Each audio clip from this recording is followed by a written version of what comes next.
পর্যন্ত এই লোকে দেওয়া হয়। আপনি কোথা থেকে এসেছেন? আমি কসবা থেকে এসেছি। স্যারের কাছে কি প্রবলেম নিয়ে এসেছিলেন?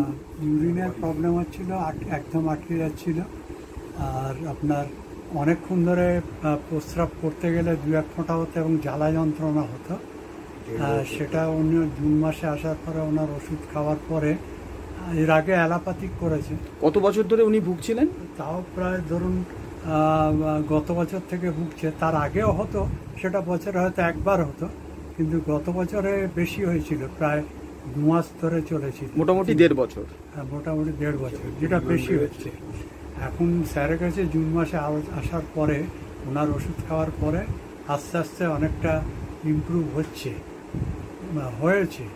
এখন ওই গরমের মধ্যে একটু অসুবিধা হচ্ছে, এলে আর কি রান্না করে এলে তারপরে একটু প্রবলেম হচ্ছে। তারপর আবার একটু জল টল খেয়ে একটু হাঁটাহাঁটি করলে আবার 1 ঘন্টা 2 ঘন্টা বাদে আবার মোটামুটি নর্মাল হয়ে যাচ্ছে। স্যার আপনি কিছু বলুন। আচ্ছা, এটা বলার কারণ হচ্ছে যে মেডিসিনটা সিলেক্ট হলো, এই মেডিসিনটা জেনারেলি দেওয়া হয় না।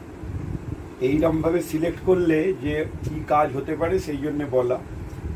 আর্লি স্টেজ অফ লাইফ থেকে, যেমন প্রথমে আসে প্রায় 1.5-2 বছর ভুগছিল, পুওর ইউরিনারি ফ্লো, ইউরোফ্লোমেট্রি করে পাওয়া গেছিল, এবং বার্নিং এবং ড্রপ বাই ড্রপ ইউরিন অনেক দিন ধরে পারসিস্ট করছিল। এর আগে অ্যালোপ্যাথি চিকিৎসক করেছিলেন, তারাই ইউরোফ্লোমেট্রি করিয়েছে। আমি ট্রিটমেন্ট করার আগে, যদিও উনি পরীক্ষা কোনো করাতে পারেননি, এগুলো দেখে নেওয়ার রাস্তা হচ্ছে এসিআর। প্রথমে অ্যালবুমিন ক্রিয়েটিনিন রেশিও, কিডনিটা এতদিন ধরে কেমন আছে, ইউরিয়া ক্রিয়েটিনিন, ইউরিন ফর আরি অ্যান্ড ইজিএফআর। ইজিএফআর হচ্ছে কিডনি ফাংশনটা কেমন আছে।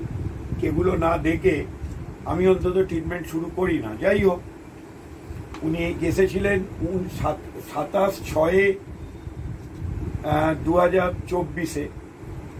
আস্তে আস্তে করে, সব থেকে বড় কথা, ফ্লো অনেক বেড়ে গেল, যেটা 1.5 বছরে হয়নি। জ্বালাটা অনেক কমে গেছে, এবং এত র্যাপিড ইমপ্রুভমেন্ট যেটা 1.5-2 বছরের মধ্যে হয়নি, সেটা হলো। মেডিসিন হলো আয়োডাম 30, 4টে ডোজ। এটা সিলেক্ট হয়েছিল ছোটবেলা থেকে আজ পর্যন্ত তার physical and mental history, from the very beginning, maybe 2 to 3 years early you must go back কেন্টের থিওরি অনুযায়ী, এবং এই আয়োডাম ডু দ্য মিরাকল। যেমন আয়োডাম ভেরি মাচ অ্যাংসাস, যদি কেউ বাইরে থাকে প্রচণ্ড চিন্তা করে যতক্ষণ না ফেরে। আর একটা হচ্ছে সিটিং অ্যাভারশন টু সিট, মানে 1 মিনিটও বসে থাকবে না ল্যাকেসিসের মধ্যে। আরও অনেকগুলো সিমটমস আছে, এবং থাইরয়েড ছিল, সেটাও একটা কারণ। সুগার প্রেশার ছিল, মায়ের ব্লাড ক্যান্সার ছিল, এবং আরও নানান রকম কমপ্লিকেশন ফ্যামিলিতে ছিল। কিন্তু মেইন কথা হচ্ছে 1.5-2 বছরে যা ছিল না, তার থেকে অনেক রিলিফ পেয়েছে এই মেডিসিনটা দিয়ে। Thank you.